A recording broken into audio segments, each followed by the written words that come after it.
receive maybe 5 or more questions about a certain topic, I figure I should probably make a video about it. And, well, so I did. Welcome to Fast Friday.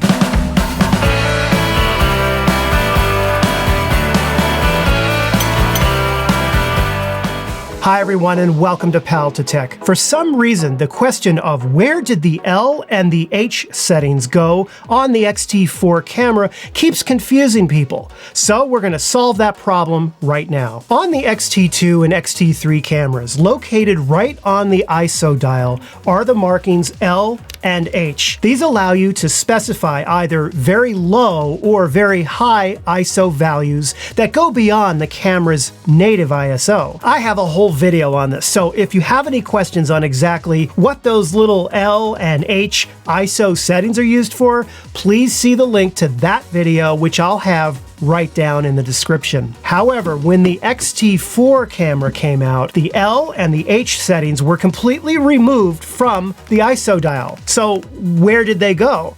Well, it turns out that the XT4 now has the new C indicator on the ISO dial. C stands for command, and when you put the dial in C, then this allows you to use the front command dial to cycle through all of the ISO values from 80 all the way up through 51,200, plus the 3 auto ISO custom range settings that you can make. And I love being able to cycle through auto as well, so I can quickly switch what custom ISO auto mode I've created without having to put the ISO dial on A and then go into a menu and pick it and back and forth. Again, if you're not familiar with auto ISO on Fujifilm cameras, then you definitely want to check out my video on the subject. There is one thing to note. If you are rotating the front command dial on the XT4 and you don't see all of the ISO values there that you should, such as the low value of 80 or the high-end value of 51,200, suppose they're missing, then this is because you have the movie still dial set in movie mode. Put it in still mode, then you will see those values appear. Well, that's it for today's Fast Friday. If you found this video helpful, please give it the like and subscribe, and I will be back next week with all new videos. Have a great weekend, and I'll see you real soon. Take care.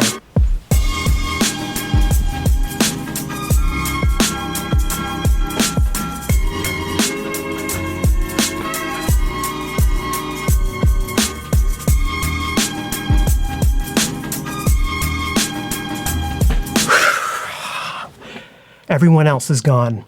Let's talk about the XT4 for a minute. Now, this doesn't count for Fast Friday. I just finished Fast Friday and it went fast. A number of you have seen me with this camera, and it's no surprise that I've been using it for both stills and videos, as well as even beginning to publish video tutorials on how to use certain features of it, one of which you just got through watching. That being said, I am still going to do a review of this camera.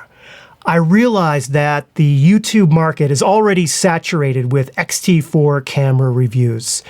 I got this camera on the very day it was released, but I want to give you my take on it, and it's impossible for me to do that without actually using it on a constant basis for several months. This is a complex and complicated camera trying to serve 2 completely different industries. You can't rush this stuff. Features and specs, you can go read those anywhere online, and you don't need to hear them from me in a video. I really wanted to wait until the honeymoon is over with this camera and report those findings out to you so that you will be better able to make an informed decision on whether or not to purchase this camera. And there's no shortcut for this. You have to put in the time in testing it. This way, when I publish my review on it, particularly my buying recommendation, I'll know that I've given you the best advice that I possibly can. So we'll connect soon enough about this camera in a future video. In the meantime, as I said before,